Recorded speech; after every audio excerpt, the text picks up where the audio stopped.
that is how a training day can get away from you, weather-wise, right? We knew that. We knew what the weather looked like. I was hoping it would stay a little bit colder, quite frankly, because I knew when we got there the track was hard. I raced on it last night late. They'd scraped it. The track was hard. And it wasn't so much that it was hard, it was what was underneath, right? Just water. The track was waterlogged. And I was worried that if they cut it wide open, it would get muddy. But when we went our first set today, it was just a little firm. So I know a lot of the horsemen were complaining, and it just seemed like if they had went out with a harrow and just scratched it up a little bit, it might have been okay. But they cut it wide open, and within 20 minutes, it was absolute soup. Now, what are we going to do?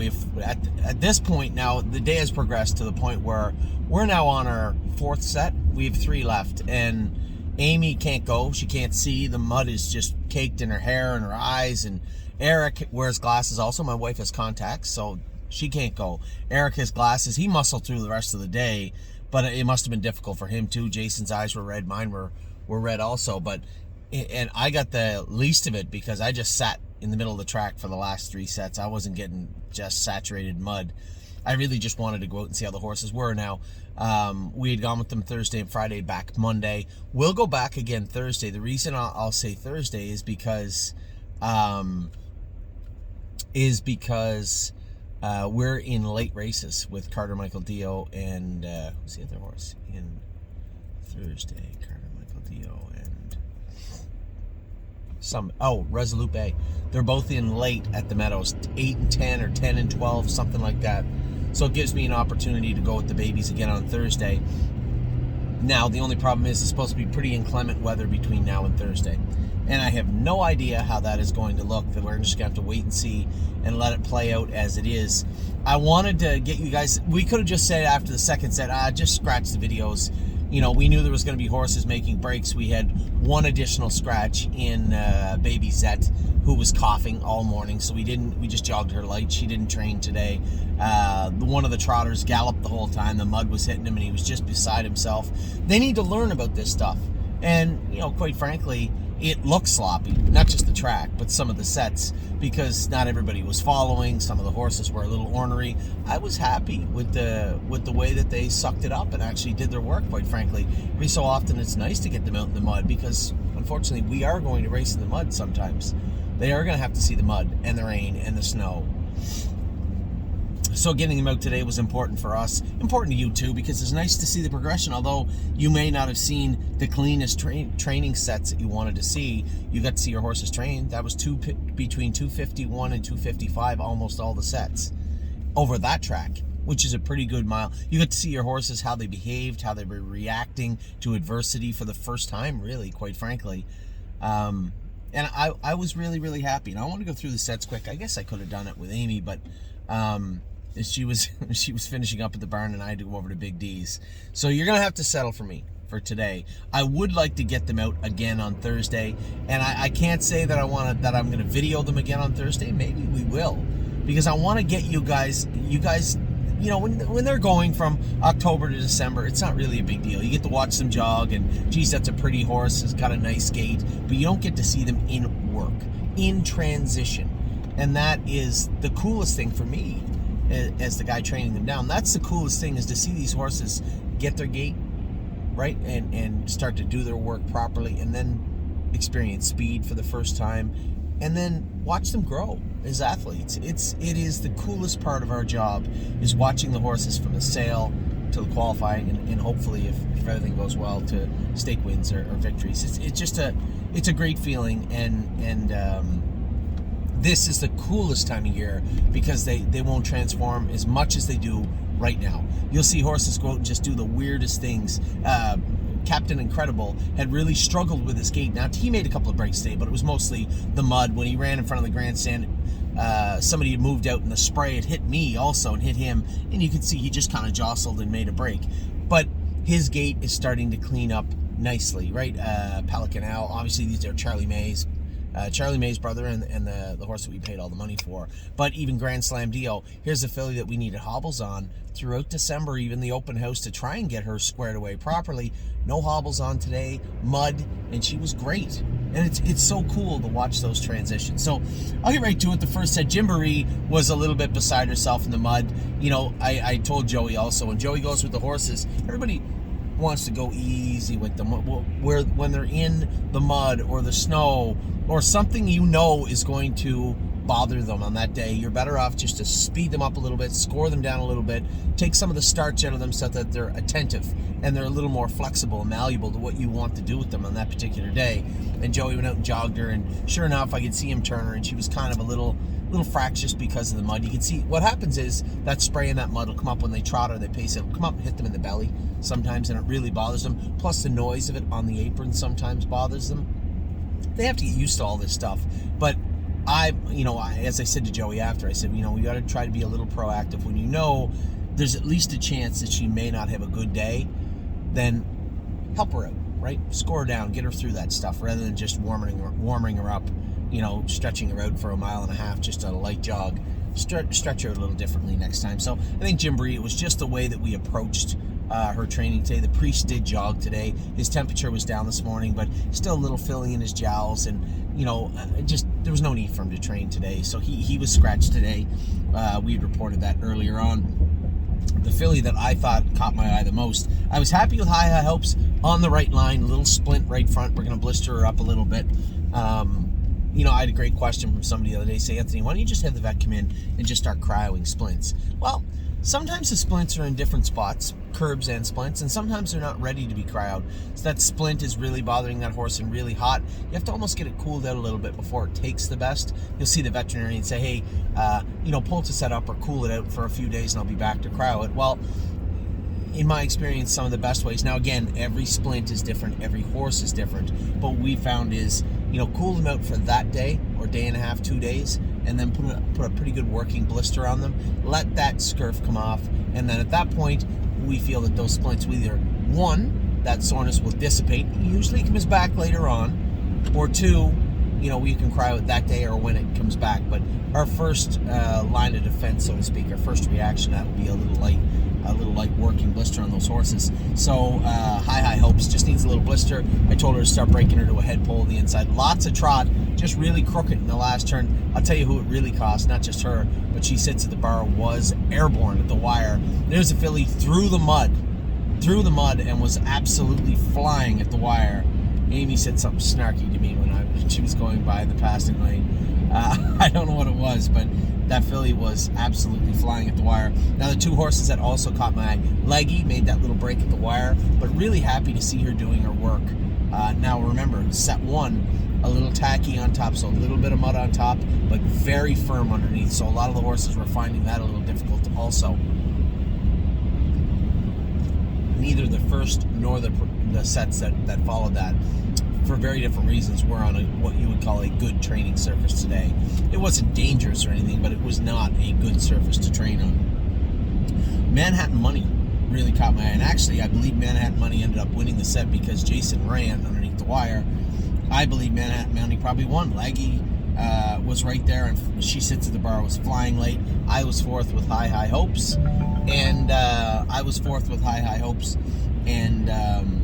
Gymboree was at the back. Again, don't blame Gymboree for that. It's not the end of the world. I guarantee you that filly will be on the straight and narrow the next time she goes. Set 2, Speed of Sound, I thought was going to annihilate them in the warm-up, but she knuckled over going. If you watched, I saw it on the. You had to watch the whole broadcast, I suppose, but you would have seen me pick something off the track. She knuckled over in front of the grandstand, and actually both her scalpers went flying off. One step and then the next step. So those loose stifles with a big, strong filly like her,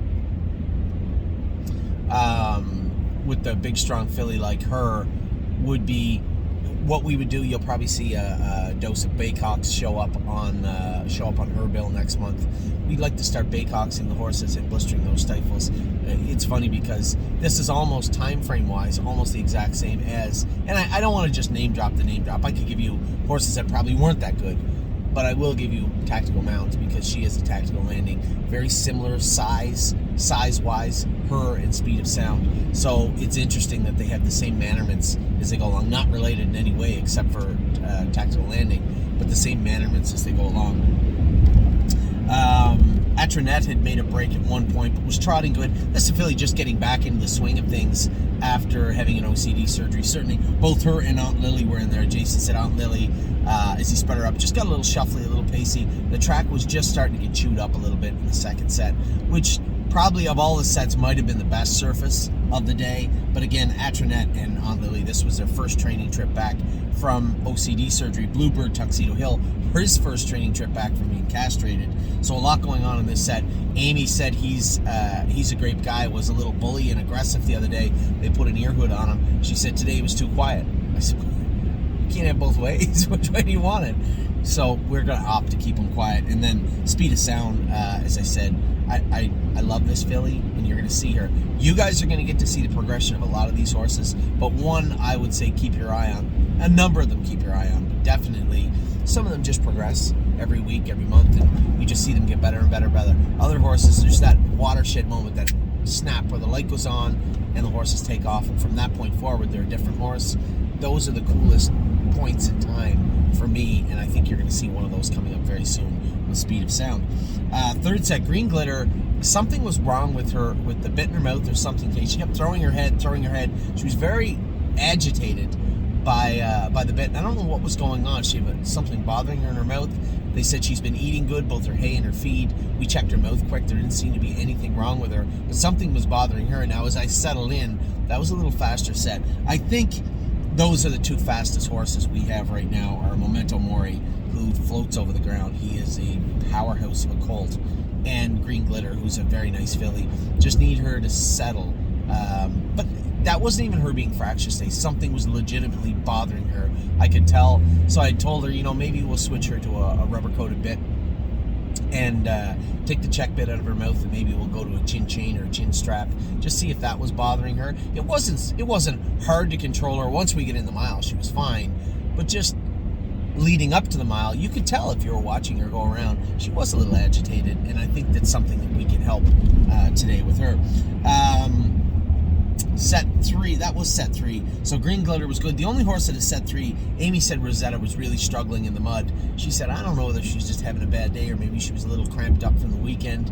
Again, when you're going training on Monday, it's never perfect because they have Sunday off, right? So did she cramp up a little bit, tie up a little bit? Amy said that Rosetta was not awesome today, and she has been one of her best horses from day one. So we'll look into what went on with her. I don't think it's anything serious at all, but again, worth noting that there was an issue. Freedom Hill looked like she was in fine form around the last turn and then just rolled off and made a break. Eric said she just got a little fractious, got looking around. She was first over, so you have a horse here. Sometimes they start to drift a little bit and run out. You see a lot of the babies will wear a Murphy blind on the outside, and that's just so they stop looking at the gates and other horses jogging and things of that nature, just to keep their attention. Now, Freedom Hill just rolled off getting into that turn. I'm not sure why. Eric said she just lost herself for a second, but again, at that point, now the track's starting to get sloppy. Memento Mori was very, very strong, and I Don't Play Nice, Joey said, was very good also. So we have virtually, I guess you could have even called this our open trot, so to speak. Green Glitter, Memento Mori, and I Don't Play Nice were very good. Rosetta was a little flat today. LT Troubadour, Jason said he just lost him. Now, I didn't see the video yet, and I don't know where he lost him, but he said he was trotting great, he just lost him in the mud. And Freedom Hill, same thing, just got a little fractious at one point. Went out in the fourth. I didn't know what to think of Grand Slam Dio between her kicking. She's the last one that still will kick. Now, she hasn't done it all week, but she's threatened to a couple of times. I've gone with her just to keep her on the straight and narrow. And today, training, she was exceptionally good. That muddy track, being on the front, having horses coming to her, Fire and Shine had her collared around the last turn and kind of ran out a little bit, had me again halfway down the lane, and then she shot back on, and I believe she probably won the set. I don't really care, but she was very, very good. Grand Slam Dio. Fire and Shine was also good. Melisandre finished up right behind us with Amy. Amy said that she was good also. And Yves St. Kemp, he had tied up last week. We did do his blood panel on him. His AST was up over 3,000 now. Once his CK came down, he could go out and do some work, which we did this week with him. We did with him today, but he was still quite pacey. So I think residual muscle soreness. We gave him an opportunity to do his work today, and he just couldn't. Not the way we wanted him to do it. I wouldn't be too concerned with that at the moment. That will dissipate, and I think if we go back on Thursday, you'll see him even better. So at that point, and then Southwind IDEX again, he's got a big dirty splint right front that is ready to be cryoed. I actually was just about to call Dr. Latessa before I started doing my video. He definitely needs that cryoed. It's big, it's hurting him. We did cool it out and blister it once. It's almost cooled out again. Still a little sore to grab and palpate, so I think it is time to get that cryoed. But again, this horse has been doing his work great since the open house with this splint that we've been trying to work on. I got it about as good as we can get it. I think now it needs some a little medical attention. So that's what we'll do with Southwind IDEX. We made a switch when we scratched baby Zet, and because Amy had booked off, I had moved Rose on the Alexandra up into the 5th. She was awesome. Both her and Dancing in My Socks did their work very well. Wander Hill was charging up the inside, made a break at the wire, made a break on me halfway down the lane. But this guy's getting better every time he goes. So again, just learning with him. Oh, he'll know. Rolled off again. I want to start working with that filly next week. If she needs the hobbles, we'll put them on her. It just seems like she just loses her attention for a step and then rolls off stride. So we got to get her back on track. I know I see some shares of I'm a Trucker jump up. Listen, this horse is getting better. I know Joey went with them today. You got to cut some slack to these horses that are wearing flip-flops in this muddy track today. And I saw both his hind ankles had marks on them when he came in. So one, we got to wear boots on him. But two, that will cover up the issue, but he's still going to be touching there. So how do we change that? Put a little longer shoe on him behind. I think we'll probably do the trick, maybe a little borium on the toe. But I'm a Trucker is getting better. I know I just told Dave, one of my partners on I'm a Trucker, last night he's getting considerably better, and then he went out and run today. But my message to him and everybody else is, it just still is January. You're going to have to be patient. I'm not disappointed at all, and I'm a Trucker. 6th set, now you're getting into the disaster area. Now it's just get the day over with. It's a messy day. Never Lose Felix. Eric said he just gave him a little too much rope to maybe pull up or look around, and he did, and he lost him at one point. Mountaineer Prince absolutely crushed everybody today. I'm Ready Too was good and made a break on Jason too, but I was very happy to see those two horses look good today. Dancing and Myself had a horrible day. Galloped, trotted for a little bit, but galloped most of the day. Jason said that he just was beside himself in the mud. He's a very, very immature colt too right now, so we just need to work with him and get him on the straight and narrow. Trotted great on the Friday. He said he was acting up on Saturday too, so I'm going to ask him if he maybe got shot also. His feet maybe bothering him a bit, but this is a colt that actually did his work very well on Friday. So let's have a look and see what's going on with him. But for right now, I'm not disappointed with Dancing by Myself. And Captain Incredible, I was very, very impressed with. This horse is getting better and better and better and better and better. Lauren takes care of him, and she does a fantastic job with this. That's not calling her out above anybody else. All our caretakers are working hard on their horses, but I can say that with happiness for sure that Captain Incredible was very, very good today. I know he showed that break. If you watch where he made the break in front of the grandstand, the spray just come up and he just kind of threw his head and lost himself and made a break. And then the last turn he just overpaced himself. They can only go so fast right now, and my own mile was 2:52, so they actually went up quite a bit faster on the front end. Very happy with him. And then the last set, Foxy Seaside was great. What a sweetheart she is. Gorgeous Package continues to impress me. Really happy with her. Jason said, I could not see anything by the time we finished up our mile. He said, Country Dancing was amazing. I just was not comfortable going anywhere. He said, every time I squinted or opened my eyes anywhere, it was just sheer mud coming at me. He said, I could see where you guys were. I just stayed there behind you, which is always safe. Country Dancing was good. Pelican Owl looked good again. Very tiring gait to be on that track with that colt, but Jason said he was good again. Blue Ventura finished up good. Very strong set right there in Foxy Seaside. Really, really impressed with the way she went. So kind of a crappy day weather-wise, but you know what? We got the sets in. It gives you guys another maybe baseline to take a look at, so you can go back at another time and look at each horse how they were in January as opposed to whatever date you're looking at. But we're going to try and bring you as many videos as we can moving forward so that we get all these horses, so we have them all videoed so you guys can watch the progression that we see all the time with them. As I said, my favorite time in training the babies down is right now, because you really start to see that transition. It's the coolest part when they start moving forward from that, as I said, that baseline. When they start moving forward from that, it's a very interesting thing to watch. So with that, I'm going to let you go. I'm going to talk to you all very soon. I hope you had a wonderful weekend. I apologize about the mud, but I can't really do much about that. If we're lucky, maybe we'll get another one in the very near future for you guys to look at. But all in all, I was not disappointed. No medical issues or emergencies to worry about today. The biggest thing on my mind is Southwind Idex and his splint. Aside from that, not a bad day at all. So with that, I'll let you go. I'll talk to you all very soon. Have a wonderful rest of your Monday. To my partners racing tonight, good luck. To everybody who has horses selling at 3 p.m. in half an hour, good luck. We'll see how that works out, and I will talk to you all soon. Take care.